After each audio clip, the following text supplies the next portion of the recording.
Good evening, friends. It's nice to Please start. see. Start. Please start. It's nice to see the whole Indore group and such a large number today. I'm especially thankful to Miss Jackie McInley, who has been very kind. And while she was traveling all over the southern part of France, she accepted our invitation, and she is with us today. Jackie is going to talk on this matter of relationship with each other. Many of you have heard Jackie earlier, but for those who are hearing her for the first time, I'll briefly introduce Jackie.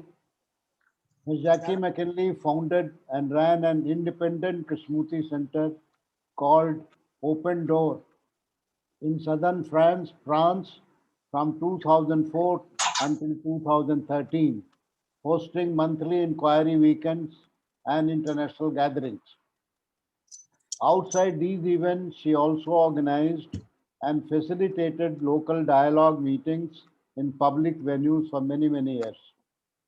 A foreign language teacher by profession, schools, higher education, and business, she now spends her time traveling to various Kashmuti centers and schools around the world, facilitating dialogues and programs, sharing skills in the schools, and helping out in Kashmuti related projects.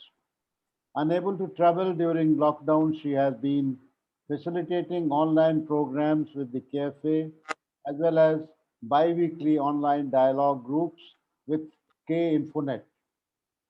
So I'm really, really thankful to Jackie for being with us today. And with these words, I'll request Jackie to begin her talk. She's aware of the format. So once Jackie's discourse is over, it will be open for question answer session. So Jackie, it's yours now. Okay, thank you, Dubey. Thank you. Okay, so hello everybody. I see some familiar faces. Harshad, hello, Vijay. It's really rather exciting. You know, we've lived through this period of, could one say, even non-relationship. You know, this is why I chose this particular topic, because I feel that the impact of relationship or no relationship has in some very strange way come to the forefront because of this very unusual global pandemic that we've been living in. I don't know if it's the case for you and how much it has been the case for you to have been cut off from family and friends. There must have been a time when this happened also with you. Of course, in the West, where we have, you know, the wider families are obviously reduced to this horrible 2.5, if we refer to it, the 2.5 families children, and, you know, people have 2.5 children, and it's all very, but, you know, family structures are much smaller, much narrower. And but then friends are, you know, people have a lot of friends. So all of this is to say that we lived through, and I personally lived through, a very unusual period where I was cut off from all friends. I found myself in India alone, in a place where there was no Krishnamurti center, no Krishnamurti friends, no friends. And I was there for 6 months, like I say, cut off, and also going through what everybody was going through with the lockdowns. This was a very strange period for me, to be utterly alone, no family, no friends. And it was very interesting for those of us and all of us here who are interested in inquiry, it even becomes a gift to be confronted with that kind of situation. So that was that. And then I came back to the UK where things were okay for a few weeks, and then boom, it all started again. And this time I was in the very interesting situation of being in lockdown with my parents. Now, again, in India, maybe the relationship between parents and children all the way through life is closer. But in the West, often children leave the family at the age of 18 or 20 or so, and then they only return from time to time for the rest of their lives. It's a very strange situation. And here I was, and I spent 9 months, 7 days a week, 24 hours a day with my parents, who I had left at the age of 18. So going from no relationship with friends and family and work colleagues, I then went into intense relationship with the two people that that obviously I had a very close relationship to in theory, if you see what I mean, in blood, but in actuality, who I only saw from time to time. And also, to be very frank with you, avoided most of my life. And I was only able to see that in this relationship with my parents that I had been avoiding this relationship only when I was able to actually be in their presence. I obviously chose to stay and help them because they're very elderly and everything. I could have gone elsewhere. I mean, it wasn't, but that was the situation. So I'm just giving you this background. I'm sorry to talk about myself, but I'm giving it to you so that we can together see where this woman is coming from, why she's choosing today to address the subject of relationship, because I discovered relationship and aspects of relationship that had been totally hidden to myself. And yet I have been interested in the subject of relationship and Krishnamurti's writings and talks on relationship for about 30 years. So I found this to be a strange paradox, and I feel I would like to share this with you. And in the sharing of this, I hope that we can peel back the layers of the relationships that we are actually having now, even here in this group, in this very now. The relationships with each other, the relationship with the person speaking, but then outside of this group, the relationships we have with our families, with our friends, and then also the relationship we have with Krishnamurti, the relationship we have with what he says, the impact of it. What do we do with that? And then the relationship we have with our own selves. How is it possible that 30 years passed and aspects of relationship in this woman's life were outside of her awareness? invisible? How is this possible? Does this have any significance? Is she just blind and, well, we don't need to bother about this? But I feel it's not just a personal blindness. I sense that it has something to do with our whole understanding of relationship, our lack of understanding of relationship, our wrong ideas about relationship. And then beyond the ideas we have of relationship, do we have in ourselves some kind of tool that can detect whether we actually are in a relationship or whether we are living a picture of relationship, a hologram of relationship, a shell of relationship?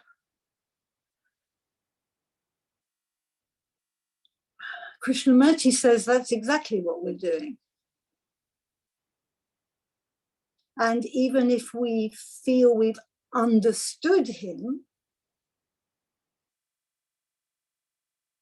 have we really broken through this shell that we call relationship?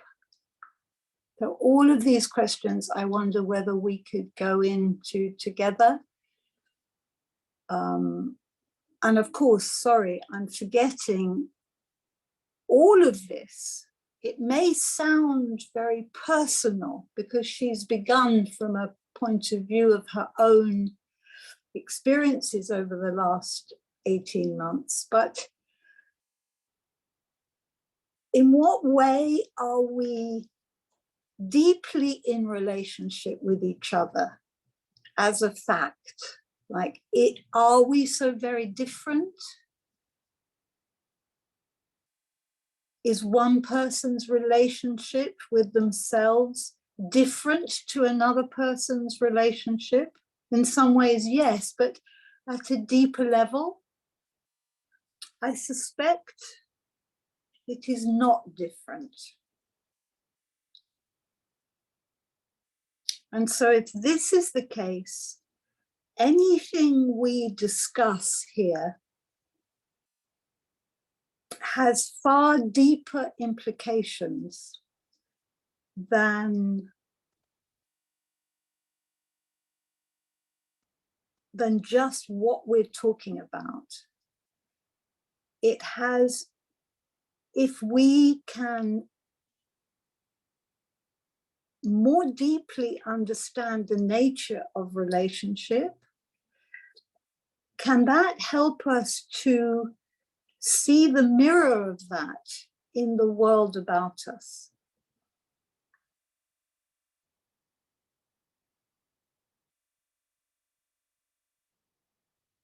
And then why I've called this talk the matter of relationship, this matter of relationship. If there's time, I'd like to try and touch on the actual substance of a relationship. Now that might sound a little strange, and as I say it, I'm groping a little to be able to express this in words. But I discovered that insights, whether big or small, but any insight, but true insight about the nature of one's relationship as it is, towards friends, towards family, towards the outside world, towards politics, towards nature, towards anything. If there is a deep, or if there is some kind of insight, there is change. And most mysteriously, although it may not be mystery, most mysteriously, it looks as though it actually changes relationship itself with other people, and other people seem to then be behaving in a different way.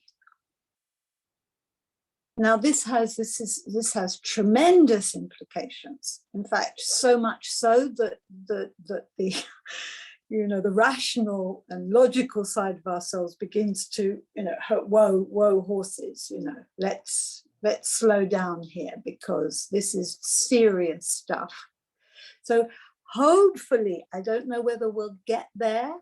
I would like to see if we can also touch on this more serious aspects. It's not more serious, but the serious aspect of radical change that comes about in our relationships and comes about through the careful examination of the nature of relationship. That's where I'd like us to go. Whether we'll get there, I don't know. That's the intention. Right. Now, the challenge with this kind of talk and choosing a title like relationship, it's a bit like saying, oh, Jackie, what are you going to talk about? Life, relationship, as Krishnamurti often said, life is relationship. So we are grappling here with rather a large area. It's everything, really. So obviously, we're going to have to, from the point of view of communication and sense, we're going to have to break it down a little. So, and also to be as transparent as possible. That's also my intention about how we're going to go about this, so that we can all be very much related in relationship with each other, clear what we're talking about.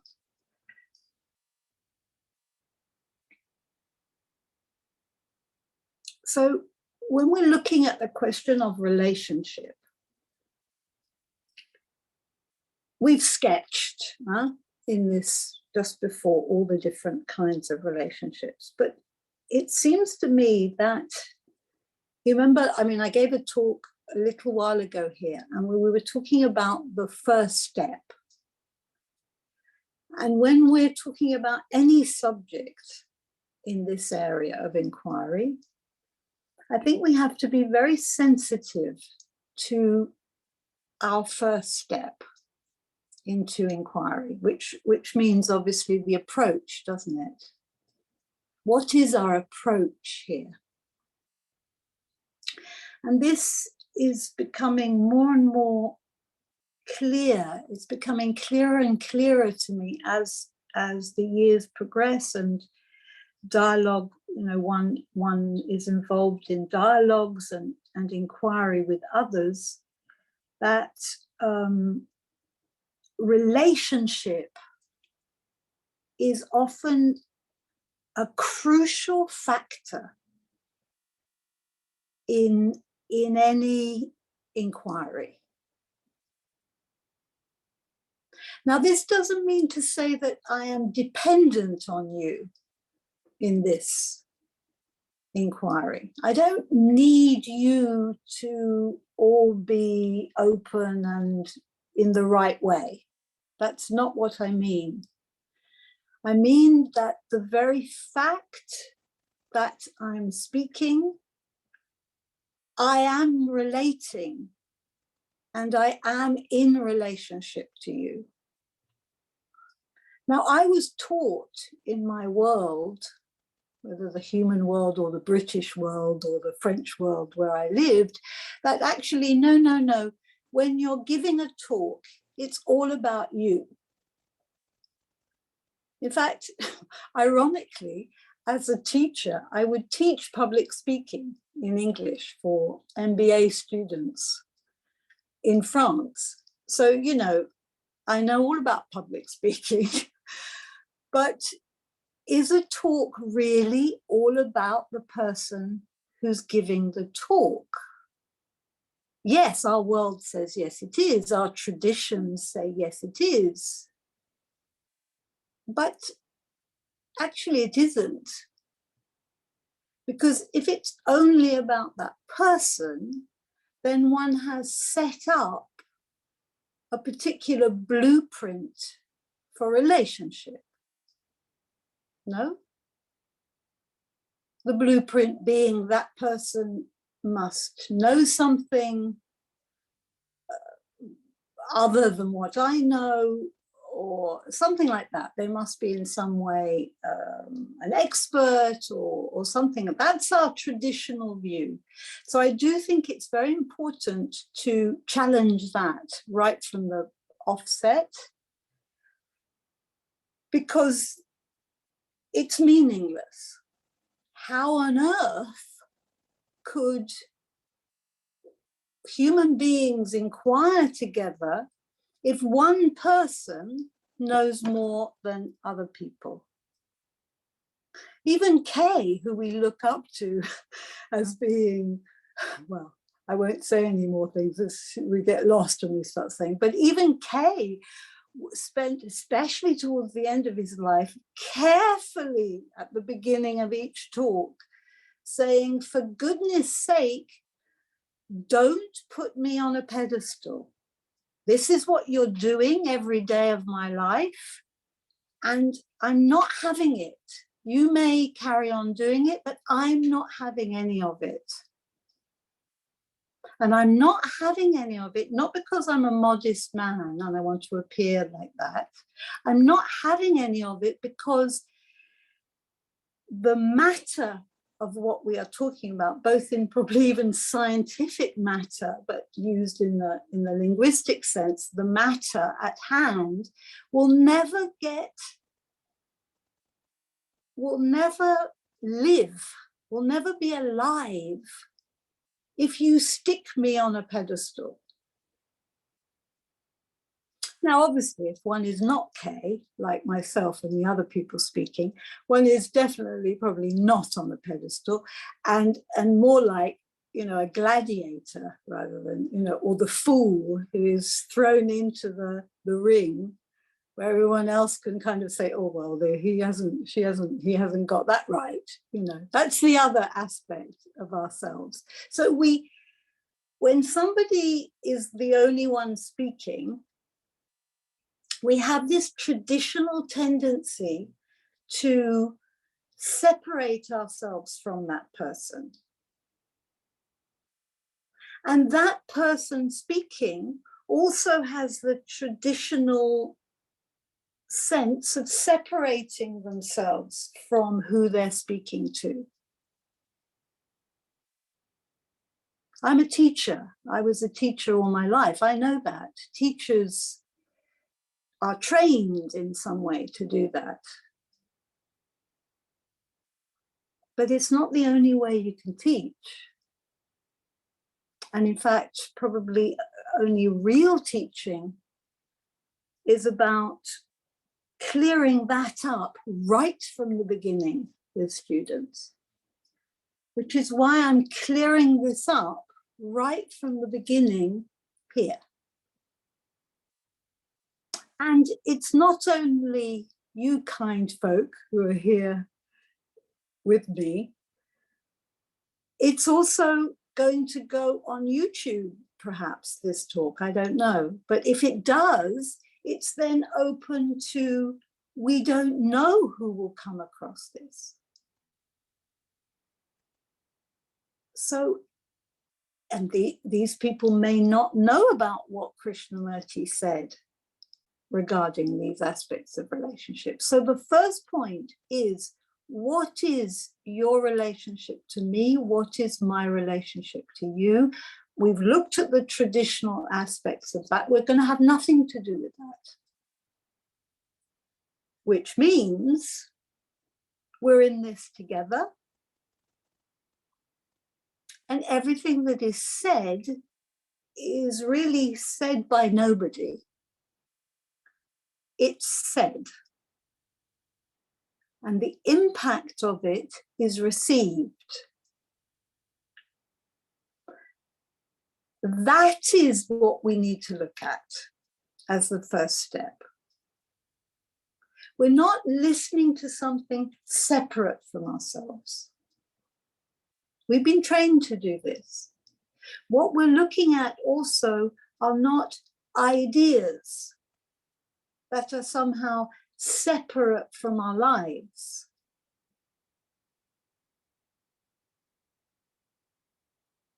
So it means that whatever we are listening to, examining, inquiring into is us. What does that mean? Sounds a bit vague. It means whatever we're looking at is actually happening now.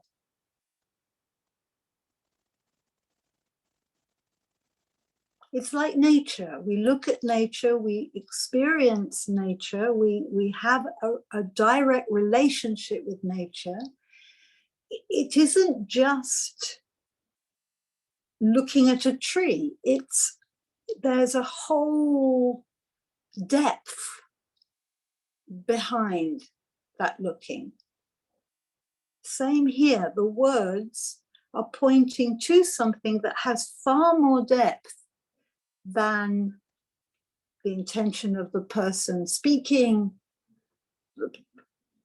and the subject itself, because we hear things said from the way we've always heard it, from our mindset, from the conclusions we've already reached about it.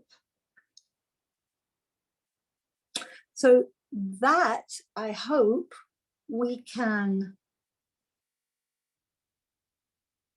relate to that, again, relationship, relate to everything we hear, all the thoughts that come up as something that is happening now, and to be careful to examine our relationship with what we're talking about, as well as what we're talking about. Since that is always part of the picture. Tradition puts it aside. We don't have that. Ideas are more important.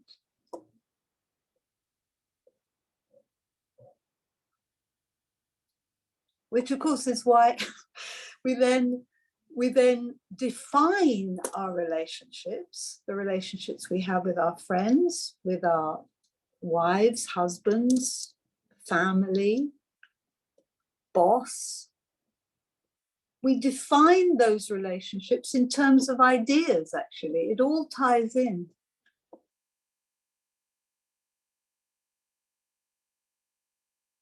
They're not what is actually taking place. They are, the ideas of what I would like in this relationship, what I'm not getting in this relationship. Okay, so that's our first point, which is we are in relationship. If you're watching on YouTube, you might think you're in some anonymous space with your finger on the button, and you can turn this whole thing off. You may think you're in a vacuum. You're not. You are in relationship. You might be in a non-relationship to what is taking place, but that is actually going on under the surface, right?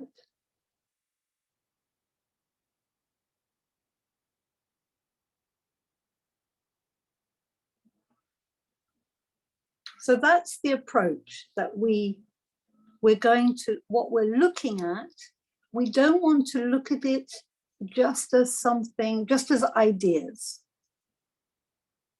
We want to be a little more sensitive to the one who is having the idea.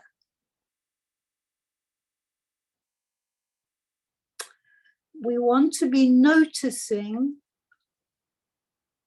what comes to mind spontaneously, what usually gets concealed.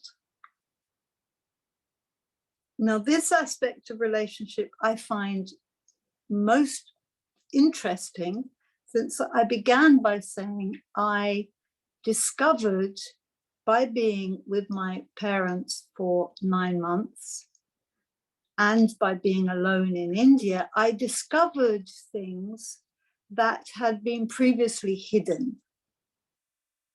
So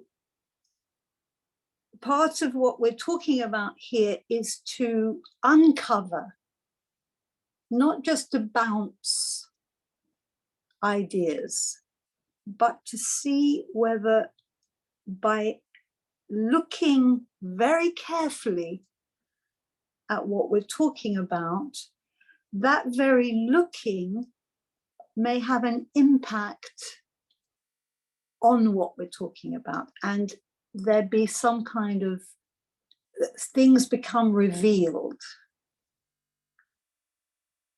This seems to me to be the only point of inquiry, is for there to be aspects revealed. We've grown out of the idea bouncing era.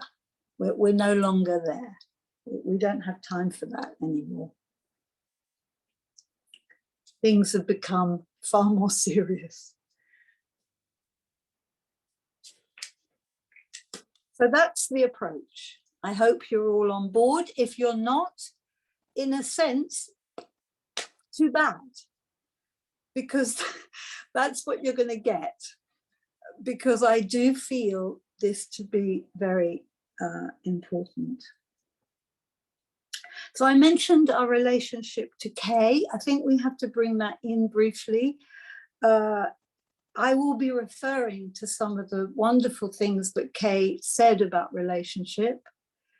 And in doing so, we have to be careful that we are not, again, making him the author of our inquiry. We're not separating ourselves from Kay and saying, he's over there, he said this, I want to somehow get there. We're, as he often said, it's a mirror. So he's saying those words, are they true? I need to look. I need to go into this. I need to be sensitive to this. So he's not the author, we're the author. He may have said those things, but he's now sharing them. And he doesn't want us to make him into the author. He was very, very adamant about that.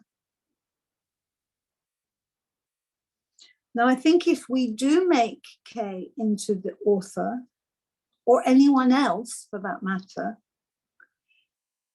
we're actually giving away one of the most precious gifts that we have in life. And I wanted to sort of bring that out.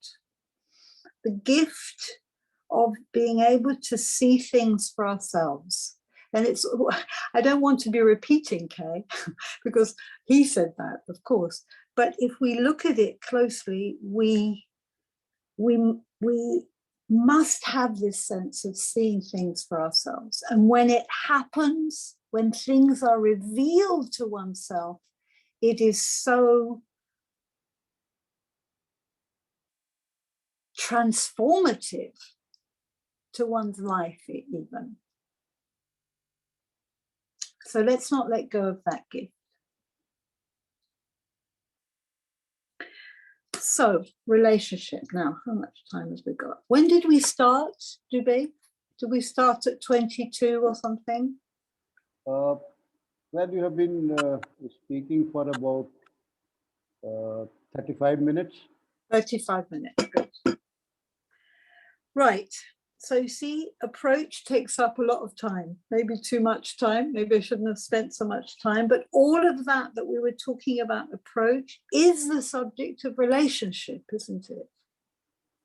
Because it's how we relate to each other here, how we relate to the person who's speaking, how we relate to Kay, how we relate to the subject.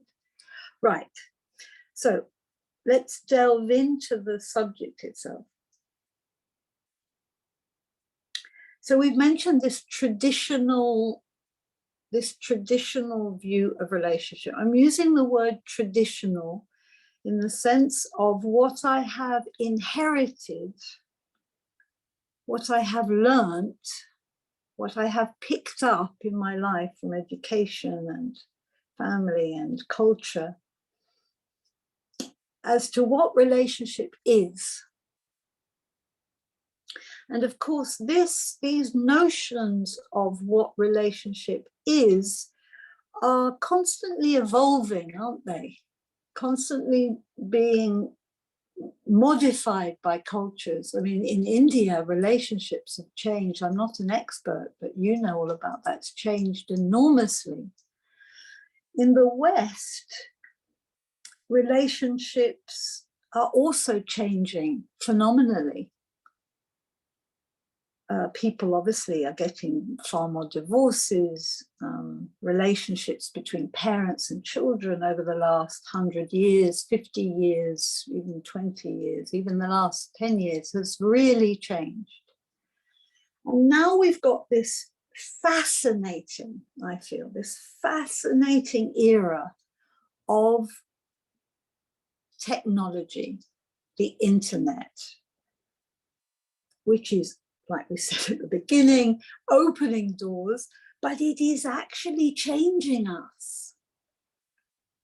And we are now having a relationship with technology. And technology is, I mean, I should put it as a question, but yeah, is technology changing our relationships? I'm going to answer it immediately. Yes, it is. And the youngsters now, the people in there, it's a pity we don't have any here, but I'm on YouTube, if you're listening, this is great, because the younger generations are growing up with online relationship. People of all generations are now meeting, I don't know if this is in India, but in the West, they are meeting their partners online. Now, if you don't think this is changing the nature of relationship, I mean, this is a really important cultural modification that is coming in. It's the same human beings, it's the same consciousness, but it's aspects of that consciousness that is being highlighted more than other aspects. So I would, when we discuss together, I'd like to see what we feel about this. I'm not saying it's a bad thing, not at all. I'm just saying this is a new phenomenon of relationship. So that sense of relationship that Kay brings up as it being a trade, you give me something, I give you something back, has been dramatically increased by the meeting people online. You can choose to eliminate a person with the click of a switch. It's pretty. And this is our younger generation. They are doing this. This is happening. Also, people of my age are also doing. I'm not saying, again, I'm not criticizing at all online dating or anything like that. Not at all. It's just another medium. Before it was the dance hall, now it's the online forum. Fine. But it's just what is happening to the collective nature of relationship is also a question on my mind.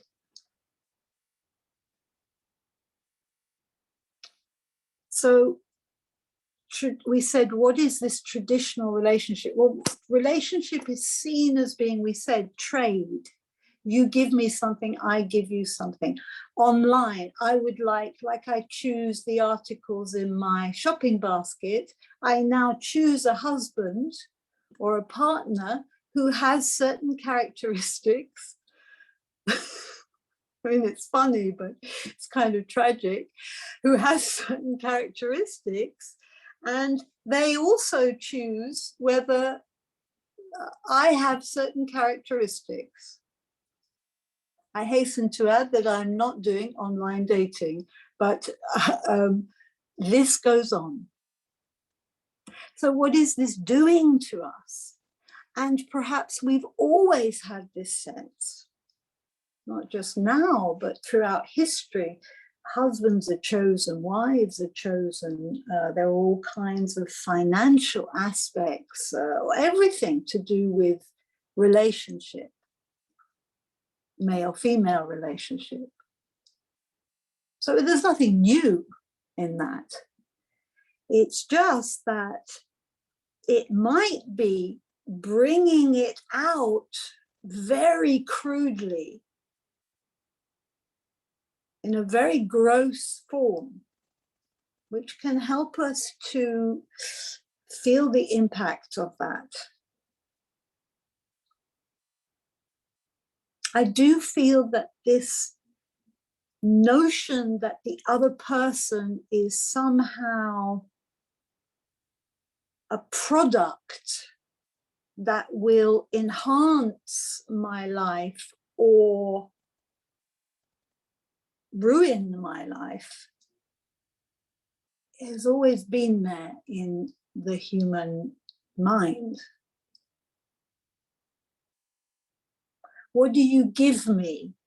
Oh, maybe I don't give you enough. It's a relationship based on, we even have it in the expression give and take.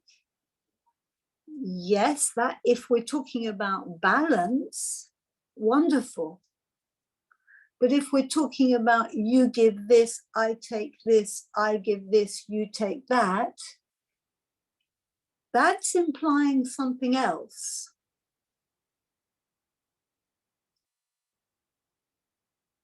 What's it implying? There must be you and me. There must be a separation. There must be a sense in myself that I am the way I am, static, fixed, and I need the outside elements to bring me something. So my whole relationship is not in any way a self-revelation, which Krishnamurti says relationship is self-revelation. It is not at all that. It is, on the contrary, a self-building. I'm in relationship to you in order to build on the notions I already have about myself. You might help me to improve. But none of this creates an environment where there is such a thing as relationship between you and me, where, on the contrary of just accumulating or building, it is relationship where things come apart, where things are revealed, things we unpick, we unfold, we we lift up the covers. So this is a very different view of relationship. This is something that Krishnamurti obviously has brought in, and others before him. But he very much shines the light on this in everything he talks about, and especially in inquiry, in dialogue, in the talks he gives also. It's all about that relationship. So are the relationships we're having with other people a self-revelation, like he talks about? Are they revealing things to myself about myself? Or are they merely satisfying the expectations of self? The expectations I have in myself about other people, about myself. Most of the time, it's the second. And I feel this online, this highly materialistic, these form of relationship is building that. It's almost like it's pumping that side of our sense of relationship. And it may also be having an effect on things happening in the world. Politicians are using the internet, also using the online platforms, the social medias. So that's why I'm talking about this.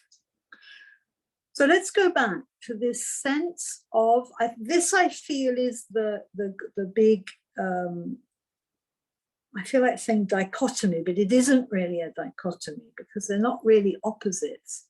But there is one way of going about relationship, which is building self, like we were saying, building my expectations, making me improve or not improve. And there is another totally different proposal to relationship.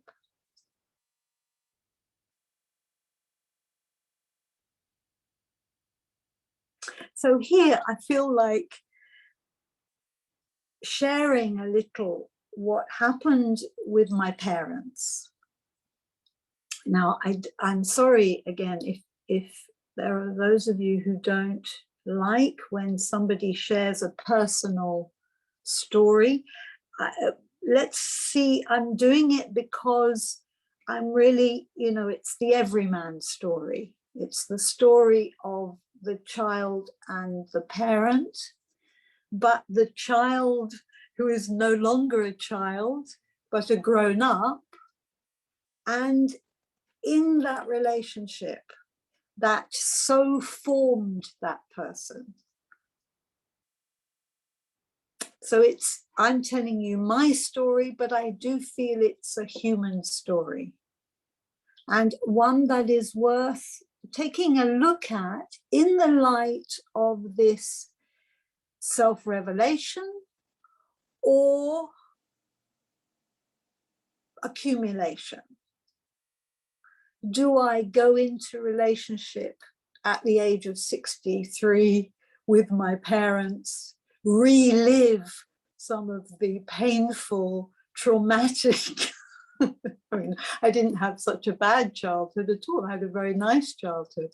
But we all have the marks of the human condition. We learn the human condition, the conditioning. And of course, it is our poor parents who are the perpetrators, who become the perpetrators of handing down the conditioning to us by no fault of their own, because they themselves have been conditioned by the relationship with their own parents.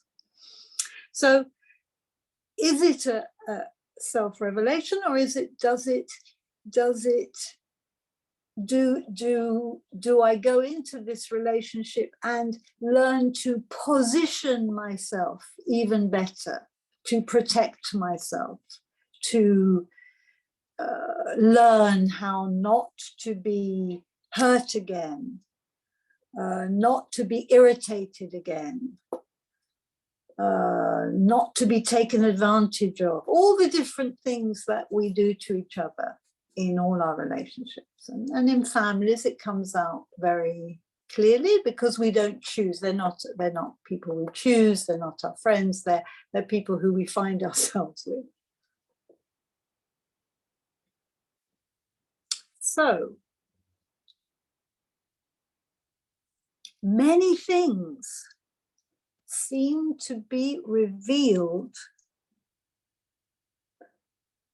when in the throes of relationship, as we are living the very ordinary, everyday, Monday to Friday, Saturday, Sunday, living together, things come up. Things come up that most of our brains think, oh God, it's not this again. So we see it as very superficial and deal with it in a superficial way. But I feel that it is interesting if it is not dealt with in this superficial way. If every time there is a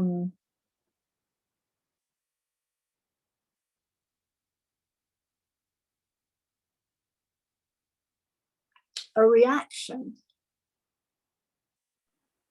a response, if one can, I was experimenting a lot with allowing that response to fill the space, as it were, not move too quickly into rationalizing and doing something about it, like I always had done. Being interested in Kay for 30 years, of course, I'd done this before.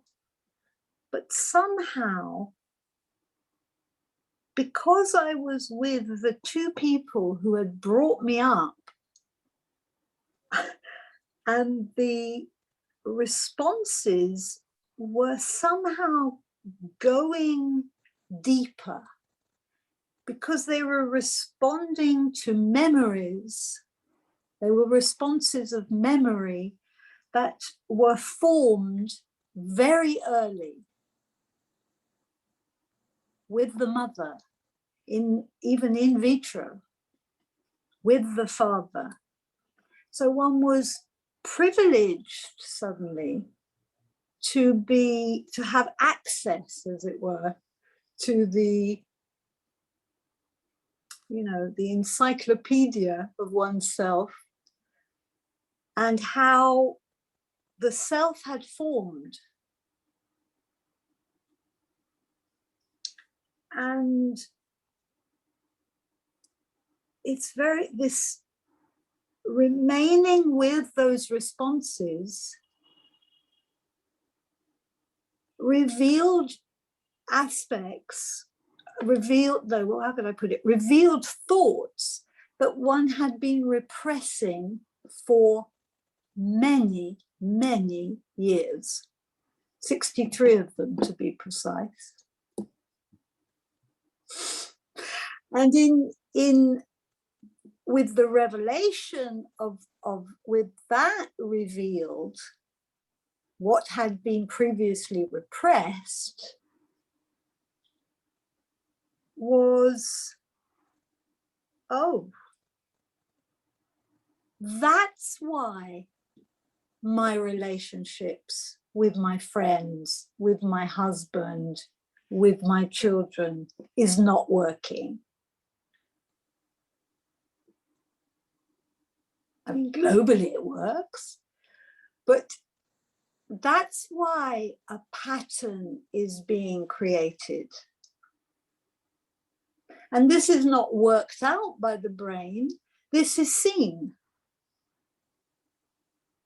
very mysterious, this, very strange, that the staying with a response that is bringing out a deep memory and the seeing it anew, fresh, not allowing that memory to dictate reality, but to see it as it is present,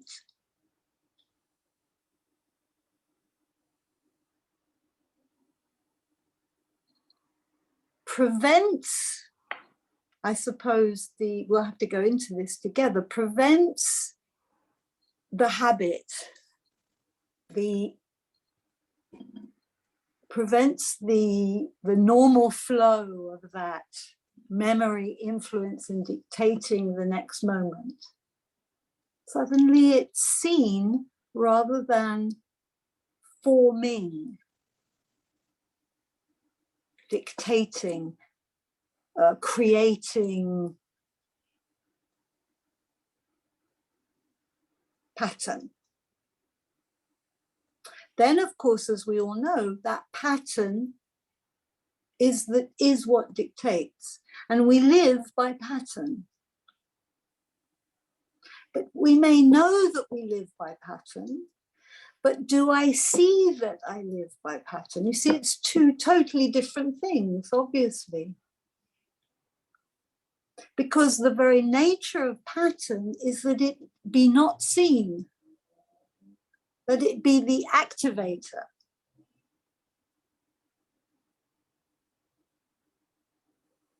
That's the nature of pattern. Our psychological patterns, we're not aware when they act out. And we suddenly find ourselves doing all sorts of things with other people. We think we're an individual, we're just a pattern. Kay rather bluntly says we're mechanical. The impact of that, if we really get it, is really quite devastating. I am a mechanical pattern. I'm not a feeling and loving and nice human being. No, you're a mechanical pattern. Do you want to stay as a mechanical pattern? Or are you interested enough in going into that, freeing yourself? And of course, not only my patterns, but all our patterns. Are we interested enough in freeing, in going into it so much because we care about everybody being a pattern, a mechanical pattern? So these patterns seen in reaction, in responses,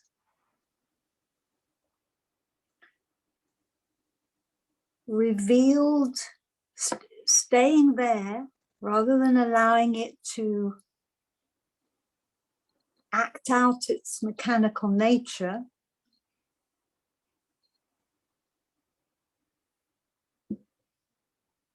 What happens then? That's where it gets more difficult. What happens then?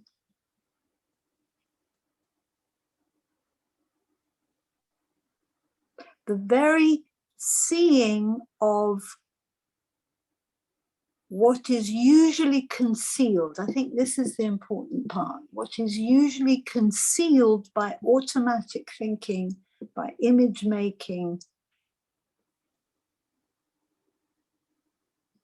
Image making, for those on YouTube who don't know what we're talking about, that we can go into that, or you can find out what other people have said about that. But I'm just using that term now for in this group to move forward a bit.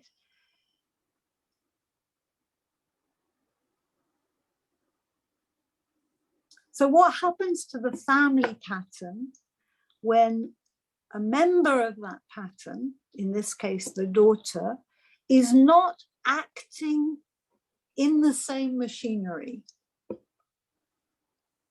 Obviously, if we were talking about an engine, or I mean, I'm not a mechanical engineer or anything like that, so I don't know much about all of this, but I'm sure if we're talking about plumbing systems or engines, if one part of the engine starts behaving in a different way, I'm sure there is a breakdown of some sort. Similarly, I wonder, is there a breakdown of some sort in that pattern of relationship? By looking at it, being it totally, and not allowing it to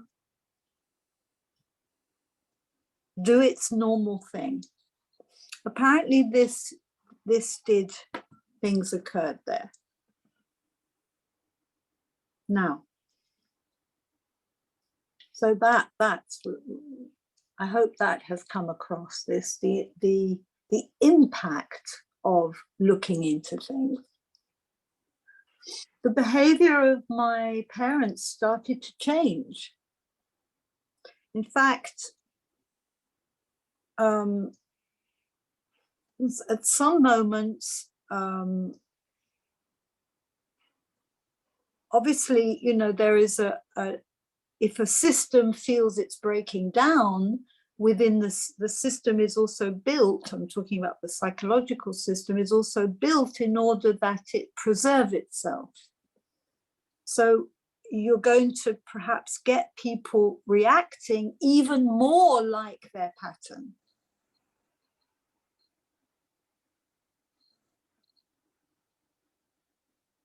And there was something I made up. Yes, that's right. I knew I had to turn the page to see, there was something I'd written down earlier. Yes.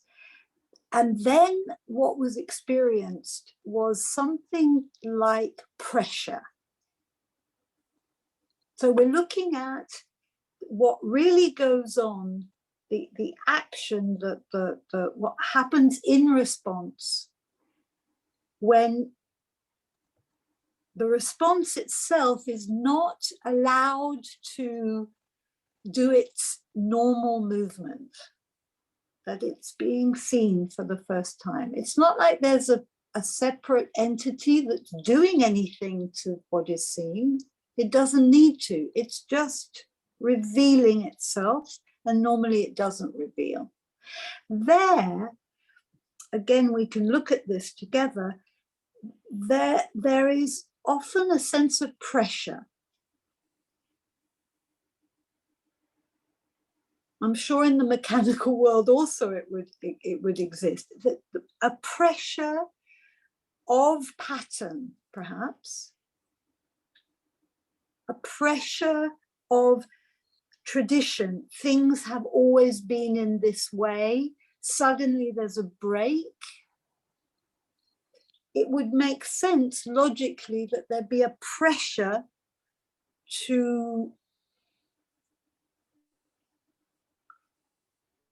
for the pattern to remain.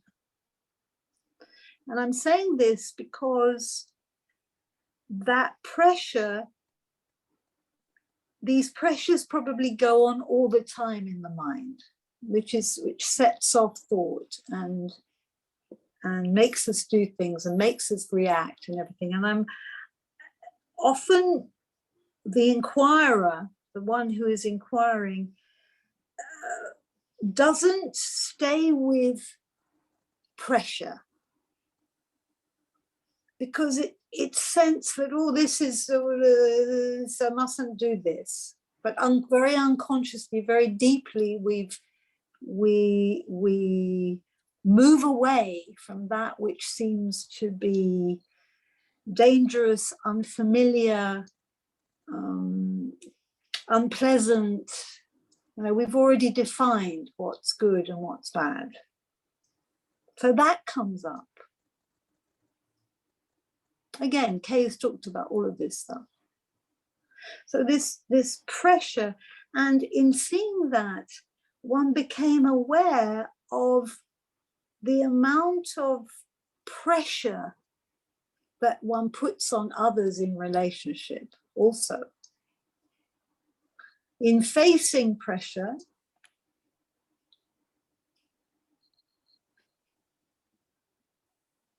one becomes, but if we were aware of the amount of pressure that is going on underneath the surface when we are attached to somebody, or when we dominate somebody, or when we ignore somebody, or when we want somebody to change, or all these different things that go on inside us, are we aware that there is a deeper pressure involved, an actual physical pressure? Now, you may think, what the heck is she talking about? I sense this, that there is something like this happening. It's connected to the non-verbal aspects of things.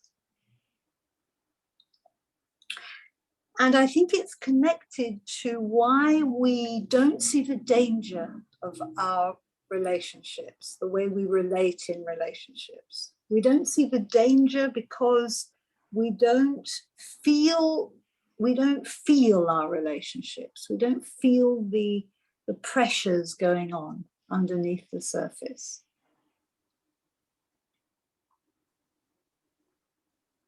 Becky, I'm sorry to intervene. You had to give some time for people to ask questions. So great, if you great. can wind up in the next 2-3 minutes, please. Sorry. Well, we can really wind up. So I brought out all of those aspects. Is there something else? No, I think that. So just to go over that, from the beginning, relationship is coming into everything that we do, whether we're in talks, in dialogues, the relationship with what we're thinking, all of that is always part of what we're looking at. Then we're looking at the fact that we are conditioned in our relationships. We have a traditional sense of what relationship is. And we have previously defined what relationship is. So we think we are in relationship when perhaps we're nowhere near relationship. I discovered that I had never related to my parents, that I was in the pattern of relating to my parents. So our inquiry is, can we break through this tradition? Can we break through these patterns? And the deeper aspects of that because the whole of life is somehow about relationship. In breaking through that, are we breaking into a much deeper aspect of life, which involves something far more non-verbal? And then probably to end on this point being brought up, that is relationship a giving and a taking? Is it just a trade? Is it just a bouncing off each other, which comes back to this pattern business? Or is it a self-revelation? Is it something that in really looking at pattern, am I revealing something about myself, but far beyond that, revealing something about the human being and the nature of human relationships that are in non-relationship? And yes, there is a last point that really I should have brought up much earlier, which is the greatest thing I discovered through all of this, was that relationship somehow had nothing to do with me. It was between between us. That in seeing that I was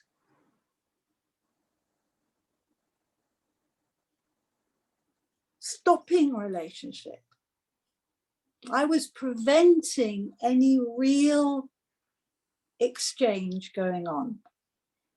So often I think I could say that relationship is stopping relationship.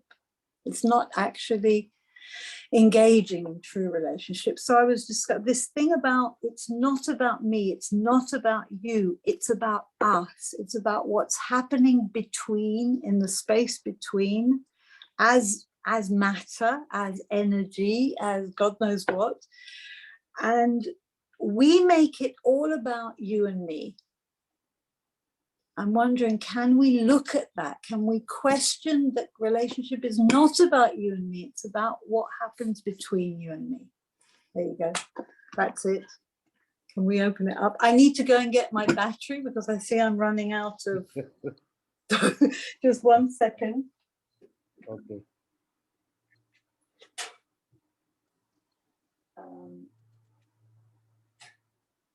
Please. Right. Please continue. Thank you, Jackie, for a very insightful discourse. I think you have covered a great deal about relationships. I thank you once again. And we have questions, comments from many people. So I'll start with Harshji first, and then Harshad Bhai, and then come to Anandji. Harshji, please. Hello, Jackie. There's so many things that I could comment on, but I'll start with what you said at the end. And I'll try and be as quick as I can and as brief as I can so others have a chance. That was what I would have said is the notion of relationship, that it is what is between.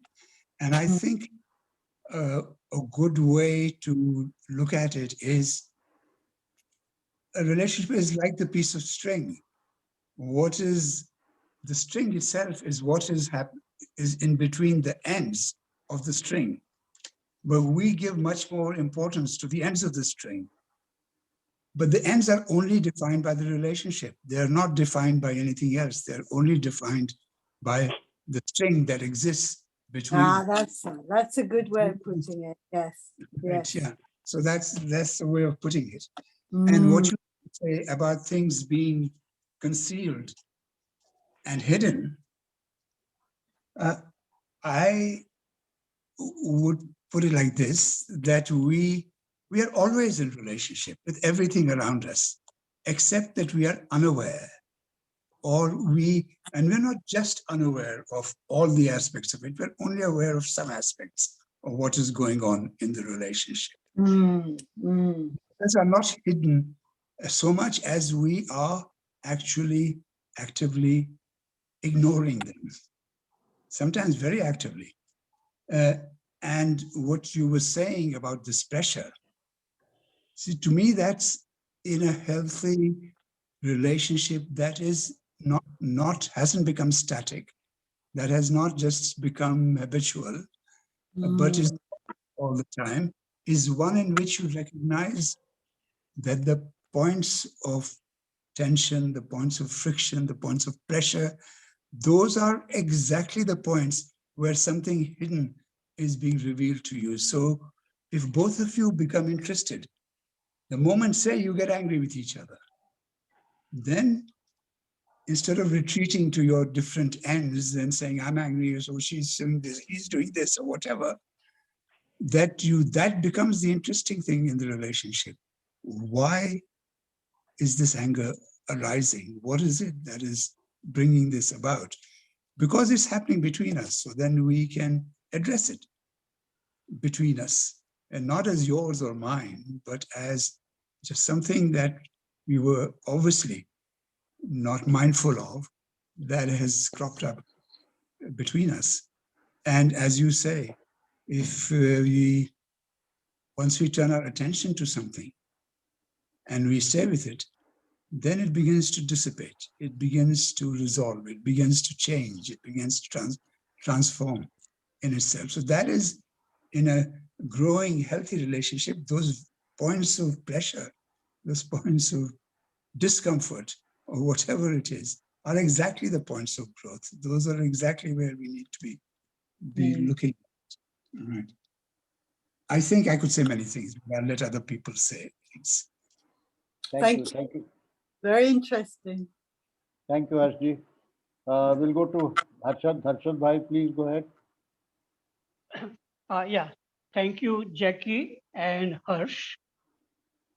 Jackie, you spoke very slowly, very clearly, and mostly you spoke about the physical and mental relationship. And we all go through this kind of relationship, conflicts, and many, many problems which arise. And in that, there are two parties, me and somebody in that kind of relationship. But the last part where you spoke, that interests me very much. And so I would tell a little bit about a different kind of relationship in which the sense of self doesn't exist. As for example, like Krishna ji describes his walk on a street in Varanasi, and he sees a woman carrying a bundle of firewood, and suddenly Krishna ji feels as if he is that woman.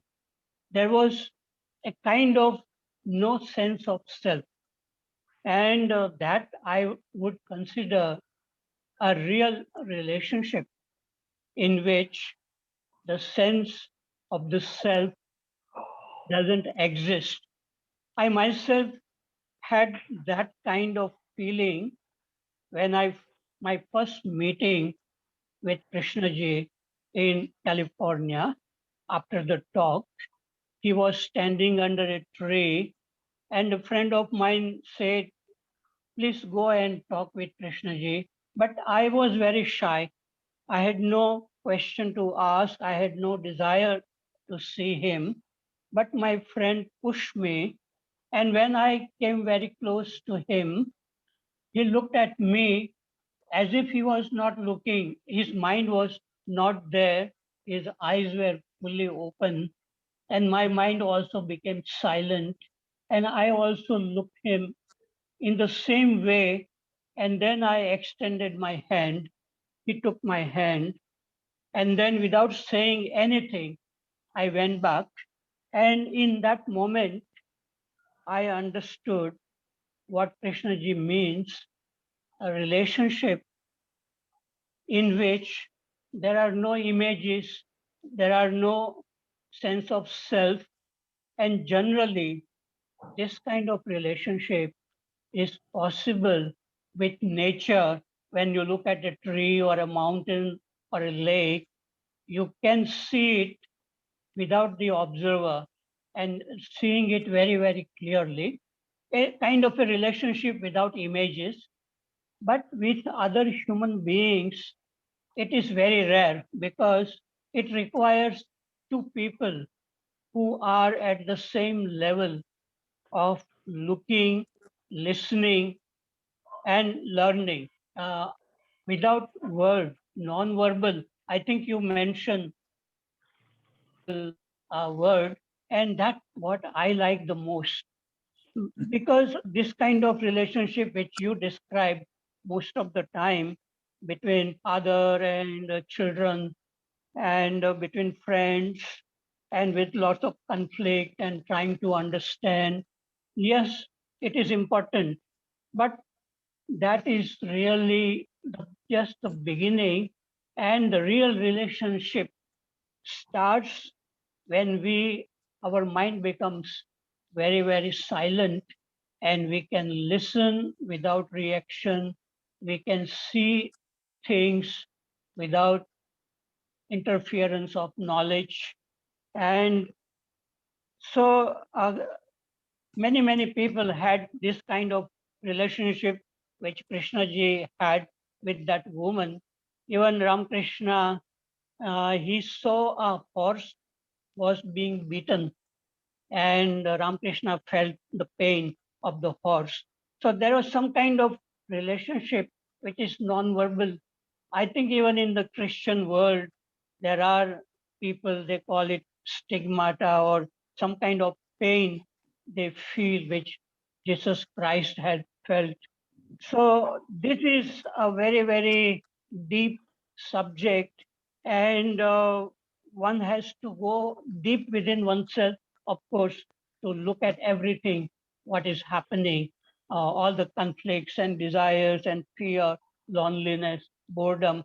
And I have gone through all that through Krishnamurti's teaching, and I can really look with within myself what is happening without any effort, whatever is unfolding. And also I can listen without any reaction, even if somebody is saying something which is very, very unpleasant. So I think that in that real freedom, relationship exists. Without that freedom, our relationship is give and take, a kind of a business kind of relationship. I give you this, you give me that. That I do not consider relationship. Okay, thank you very much. Thank you, Harshad Bhai. We'll go to Anandji now, please. Anandji. Yes, sir. Jackie, have lots and lots of questions, but then I'm sure you know we're not supposed to ask more than few questions. See, it requires a great deal of humility to say, I don't know what relationship is. I can use a lot of intelligent words or unintelligent words. I can say this is what it is, what it should be, but I don't know what relationship is. To say that, it requires a lot of humility. If there was relationship even between 10 people, the world would have been completely different. All right. Life is relationship. How do I understand that? Relationship with my husband, with my son, with my father, with my friends. Is that what relationship is? When I say life is relationship, what does it mean? How do I understand that? Relationship with everything, every living and every non-living thing. How do I understand when I'm talking that I have some compassion or whatever it is? I keep saying, I know what relationship is. Your action and my action, our actions are responsible for hundreds of species going extinct every day. What you do, what I do is destroying this planet on which we live. And we say we love our children, we love our parents, we love other so many people. We don't care to look at that. Where is the relationship when it is being destroyed? And I do use very intelligently. I say I know what it is. With that, I will stop. I mean, I have lots more questions, but then I'll stop with that. Yes. Very much, Anand. I feel like that very much. I feel that it is because I think I know what relationship is, that I never have relationship. Yes. True, very true. Shakti ji wants to ask the last question. So Shakti ji, please go ahead. Unmute yourself. Yeah. Very Shakti. My voice is reaching, sir? Yes, it is. Yeah. Krishnamurti sometimes says, you are the teacher as well as the disciple. I was wondering, what is the relationship between these two within us? In other words, what is the relationship between I and my subconscious urges? Thanks. Jackie, you want to respond? I'm just trying to understand the question. Okay. So let's go to Mr. Dinesh Waghmare. Dinesh ji, please unmute yourself. Are you able to listen to me, sir? Yes, we are. Sir, I want to talk to Jackie. You may say anything, but it's a fact of life that pattern will remain in the relationship. Only thing is how we can revisit it and make it more circumspect and more useful in the today's moment. And yes, one has to be sensitive in relationship, but not sentimental. And a real relationship, in my view, is with the self only. If you know yourself properly, or you understand yourself, if you, in your words, you have revealed yourself, what you are, then I think in relationship, the things may change. That's what I feel. Thank you, Dinesh ji. Thank you. Thank you. I think, Sushil ji, we can close now. It's 7:30, beyond 7:30. Yeah, you have to declare the next lecture of Thursday of your Okay. own lecture. Is it next Thursday? Okay. Hmm. Okay, next Thursday at 6 p.m. we have a dialogue meeting, which will start at 6 p.m. We have already circulated.